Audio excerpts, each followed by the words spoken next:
I generally get a lot of crap from certain people because influencers or people who aspire to be influencers generally annoy me in a gym setting. I generally feel like they're just in the way, but I have good reason. I have good reason for that. I come from a background of someone who actually does instead of aspires to be. And I'm not saying that to be arrogant or cocky. I'm saying that because I wanted to be one of the best powerlifters in the world, and I did everything in my power to do that. And if something inhibited that, or got in the way of that, or slowed that down, I just didn't do it. Which is why I don't generally understand uh, the current generation of people who live on their phones in the gym, because to me, it's an obvious distraction. Um, how can you be fully invested in what you're doing if your attention keeps going back to your hand? You know what I mean? And if you actually take a look at the people in the gym, in your gym in general, who are actually accomplishing the things that they want to accomplish, the vast majority of those people who are actually doing aren't ones that spend an overwhelming amount of time on their phone in the gym. And generally, you see the people who take the most time and attention and care to their phone, their videoing, their edits, their social media projection are generally the people who aren't really doing it. It's a very obvious trend to me. It's very obvious for me to see. One specific example, I really like bowling. When I was in high school, I was on the bowling team. Anybody who knows me constantly makes fun of the fact that I was a bowler. So I still watch bowling. I really enjoy it. There is this group of people in the bowling community who take being an influencer extremely seriously. They put a lot of effort into their social media appearance, their YouTube, constantly filming every aspect of their day, leading up to tournaments, practice, filming tournaments, stuff like that. And something that annoys me, and it shouldn't. I'm not a bowler. I'm not a pro bowler. I'm not losing money to these people. I'm just a spectator. But it really annoys me that a lot of these people, the only reason why anybody has any idea who they are is because of social media. They don't know who they are because they are good bowlers. You know what I mean? People don't know who they are because they're out there winning tournaments. No, they're out there kicking ass, always winning, always in the money. There are a few who are both very good bowlers and take a lot of time and attention into their social media. But for the vast majority, a lot of them, the only reason they're known as bowlers is because of their social media, not because of their skills as a pro bowler or their accomplishments as a pro bowler. And you can tell. I watch them because there's not a lot of coverage in pro bowling. There's not a whole lot of, it's not on TV necessarily. Sometimes it's on ESPN, but not a whole lot. But these guys give you a good insight into the world of pro bowling. Like, they'll be filming during pro events, and you'll get to see a lot of your favorite bowlers bowling. Like, there's a lot of behind the scenes stuff. So that is why I watch it, because it just gives an insight. But you can tell their minds aren't concerned about the tournament. There are so many times you'll be watching and the person will throw, and the first thing they do is they look for the camera. Sometimes they don't even look to see what the pins were left. Their first immediate reaction is to look to the camera. And if they throw a good ball, their first immediate reaction is to look to the camera and have a showboat. Or if they're having a bad day, they'll have a dramatic face to, like, look in the camera, and it'll be this dramatic draw in from the zoom, and it's just their first thought isn't about bowling. Their first thought is about, where's that camera at? What's the shot I'm getting? So if you're so far detached from what you are actually doing, how do you expect to excel and be the best at that? Still, the people who are at the top in bowling, the best bowlers in the world, do not accolade or not accolade, um, prioritize the majority of their time to social media, the camera. Their priority is being better bowlers. You know what I mean? They're the ones that are practicing nonstop. They're the ones that they throw a bad shot, they're thinking about, why did I throw that bad shot? You know what I mean? They're constantly trying to improve bowling, which is why they are the best. They're not constantly trying to improve social media, which is why they're the best. And it's just an obvious, there's like this obvious divide between these people who are well known for being amazing bowlers because social media tells people that, and then there's these other people who are well known for being amazing bowlers because they win. And it's the exact same thing like in the powerlifting, bodybuilding, strongman community. There are so many people who are known for being the best powerlifters in the world and they've never done a fucking powerlifting meet. Maybe it's just me being old and grumpy, but they're not powerlifters. Like if you don't compete, you're not a powerlifter. That's just my opinion. Is it right? Who knows? It's my opinion. There's people who are some of the best deadlifters in the world who will deadlift 100, 200 pounds more in the gym using straps or bigger, longer bars, or just scenarios to set them up to have a bigger deadlift. But when they get to the platform, they pull a huge percentage lower than that, and it takes place time and time again. Same with like mentor squat and stuff like that. And to me, if that was the case for myself, I would be extremely pissed. Like if I was trying to be one of the best powerlifters in the world, why would I want all of my big lifts to be in the gym and not on the platform? And again, the only reason why they are doing those big lifts um, in the gym is because the circumstances aren't the same. You know, the rules aren't the same. You know, you're not being judged strictly on this and that and the other thing. Like, there's so many factors, there's so many loose factors. And I'm not saying that these people aren't strong.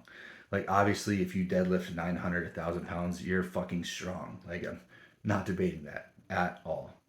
But it's different when they get to the platform and then they go from deadlifting 900 pounds in the gym to 700 pounds on the platform. Like, if you're a power lifter and you're concerned about your total, like, what sense does that make? There's none. It makes no sense to me at all. And that is one of the reasons why, one of the like big reasons why people who aspire to be influencers annoy the shit out of me. Should it annoy the shit out of me because it's not affecting me at all? It doesn't affect me at all. It really grinds my gears, I guess, when people pose to be something they're not. Just like the same people who will go on open powerlifting and they will put in 17 asterisks and subgroups and categories just so they can be top 5 in the world at something, but they won't tell the community or the public at large who don't know any better that they put 17 asterisks on there. And that's the reason why they're third in the world or whatever. But anybody who actually knows what they did, and like, dude, you're like 378th in the world, but you're telling the public and the people who don't know any better that you're ranked third in the world. And to me, it's just annoying. I don't know if it's the old school in me, and I've actually got myself in trouble calling some people out, starting some online feuds about it because I don't think it's right. It's not honest. You're lying for social media, and to me, that's really sad. It's extremely sad that people's lives will depend on how social media goes. Like, they treat social media like it's real life, real consequences, like real. It matters. It doesn't. The people that do, and the people who don't talk. They say they do, but they don't. You can weed people out really fast. Just look at the people that you look up to that are at the top of your sport, and they are at the top of the sport because they are doers, not because they are sayers. And that's a saying that's been, or an idea that's been around since the beginning of time. Like, it's nothing new. I found with the people I know and the people I have trained, the people who always do the best um, are the people who take responsibility for themselves. Like for example, the people who I coach, the people who are doing the best are the ones who take responsibility for themselves. I don't tell them, you know, you should probably be eating good. You should probably be hydrated. You should probably see a chiropractor if something hurts. You should probably see a massage therapist. Like, I'll say those things. Like, don't get me wrong. Like, I'll say those things, but I don't require that of them. I'm not like checking up on them 3 times a week. Did you drink enough water today? Did you eat? It's important to have a good diet. If your back hurts, you should probably see a chiropractor. If your legs hurt, maybe you should work on mobility. I don't micromanage people like that. And there's so many people out there that need to be micromanaged, and they don't understand why they don't progress in the sport and their strength, what they put on the platform. The people who do the best that I program for are the ones that take responsibility. They don't think that because I have a coach, my well-being, my progress is based 100% on my coach, and I'm just going to sit back, and if they don't tell me to do it, I'm not going to do it. um, I was I was coached by one of the best powerlifting coaches in the world, Shane Sweat, and looking back on it, like he didn't have to tell me to go to the chiropractor. He didn't have to tell me to get massages. He didn't have to tell me to fix my mobility. He didn't have to tell me if I'm feeling run down, I should take it easy, or if I'm feeling good, I should step it up. Um, he gave me my program, listened to my input, and then changed my program based on that, and gave me some guidance. But other than that, I took the reins. I took full responsibility. And the people who are doing well are the ones who do just that. The people who don't do very well, the ones who spin their tires, are the ones who just sit there and wait to be spoon fed what to do. I've seen it so many times where people will be so reliant on their coach. Like they will be at the gym during a training session, and they will be messaging their coach while they train.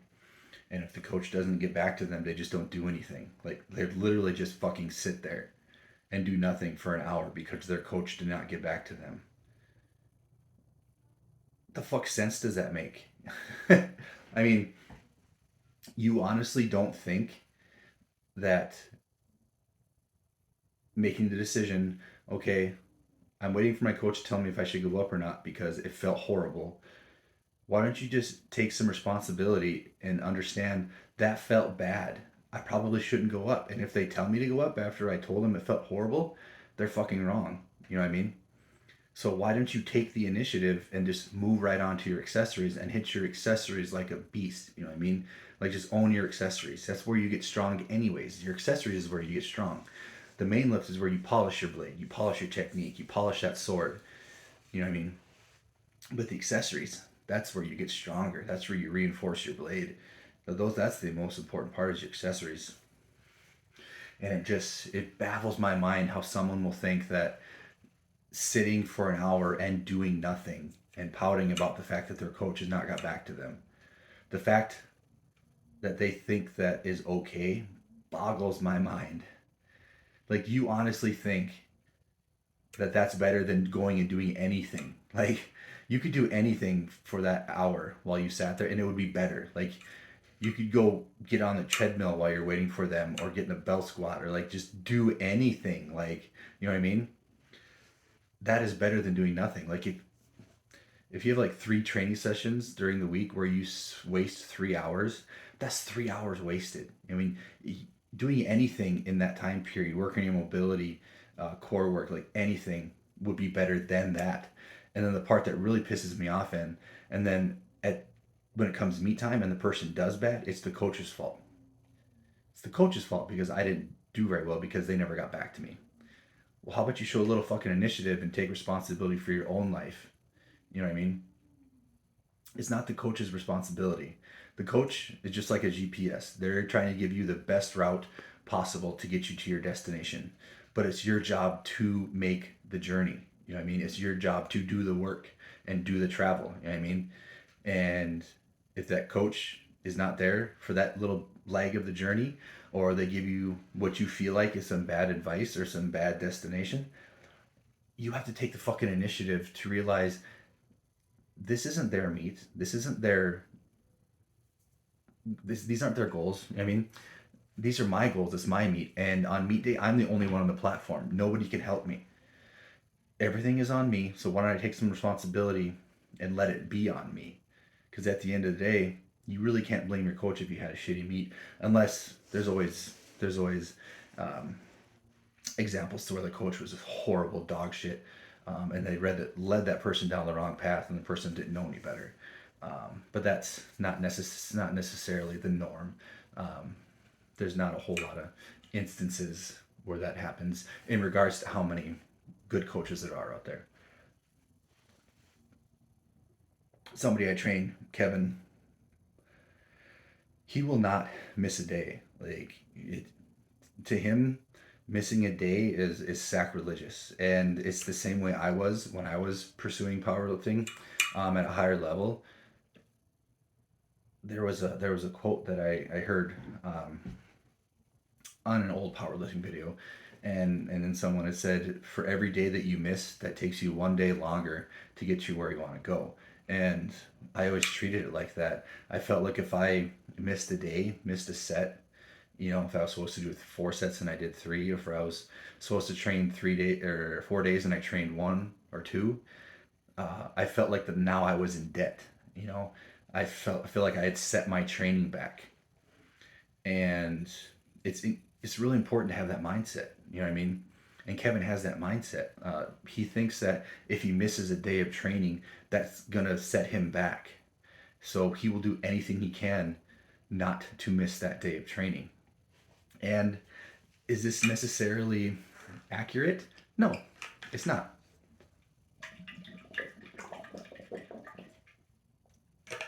If you miss one day of training in a 12-week, you miss one day of training, 12, 13-week prep, it will not have a significant negative effect on your day on meet day. But if you are someone who has that mindset to where you can't miss a day, you are not going to miss days for stupid reasons. You are not going to get lazy. Your sole purpose is going to be at that gym at all costs. In contrast to somebody who's extremely lax about missing days, doesn't understand how important it is to get to the gym every day. There'll be those days, yes, where your car breaks down, or you couldn't get out of work and you can't go to the gym. There's going to be those days where you just can't go. But there's not that many. You know what I mean?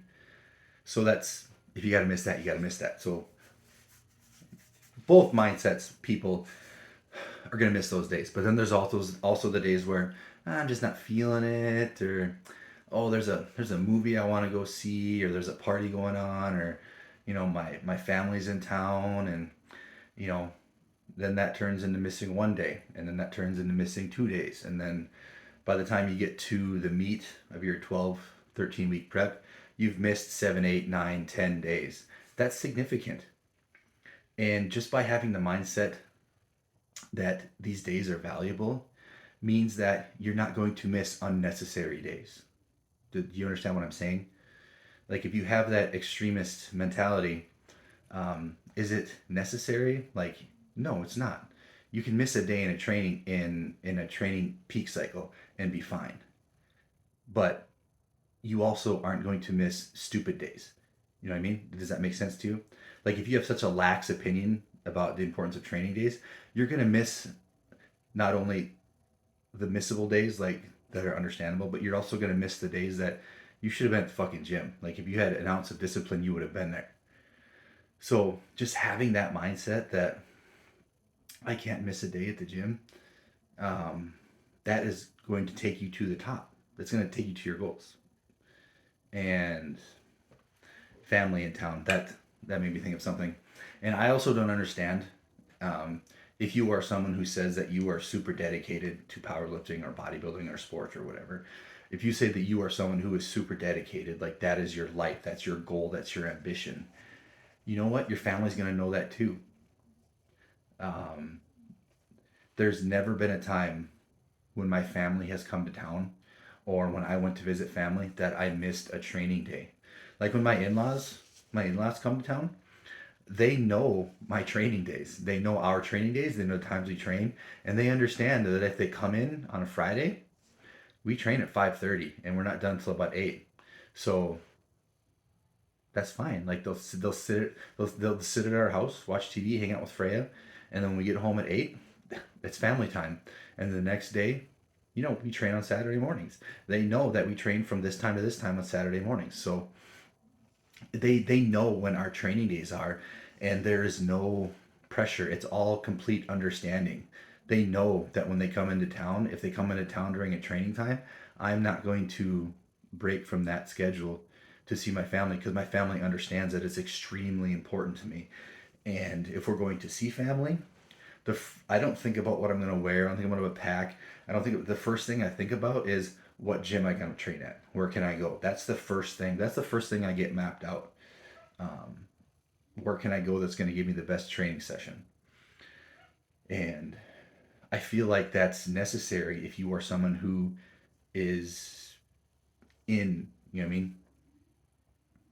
So I never understood that when someone says, "Oh, I can't come to the gym because my family's in town." Like, what does that have to do with anything? If this is your passion, your family will know it's your passion, and they'll accept the fact that, okay, I came into town when it's their training time, I will wait. It's not like your family comes into town during the day and you say to your boss, "Stop, you know, I'm just going to have to leave work. My family's here." Like, no, your family knows that you work from this time to this time. And yes, it is that important. If you're telling me that this is an important thing in your life, it's that important. You know, it's a priority in your life. And what do you do with priorities? You set them above other priorities. You rank them. So that is why, one of the reasons why, that people who claim to be influencers or spend a lot of their time focused on social media, focused on their phone, in my opinion, do not get to the top. The people you see that get to the top are the ones who are focused on the task at hand. And then after the fact, they'll fuck around with their phone or whatever. But yeah, just the ramblings of a grumpy old powerlifter trying to make it through this world.